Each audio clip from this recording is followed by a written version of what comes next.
sagijima safika ekutheni sizo-observe umsebenzi wenzakalayo umuhle.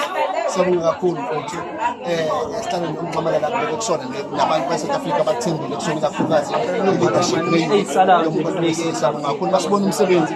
Bengibuza le ndoda engizama ukuthi ushiye yonke le ndawo wakhetha umkhanyakude kwenza but-ke siyabonga kakhulu sowodwa umsebenzi usalile abantu e-South Africa sabe sikwat 17 emandeni sosapota umfaka mkhwanasi lapha yasosapota MK siyibone ithatha kulela wat 17 lapha yana Moses Mabhida region.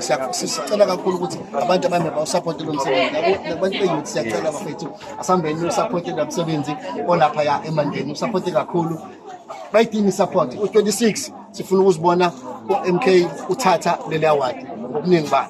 No, asibonge nasabantu abasha kuphela ngicela abantu abasha emkhanyakude kule Bhadese amathuba avelayo 50% abantu abasha noma ngabe ke emandeni kushamasi la siyakhona kwazi umkhonto kwazi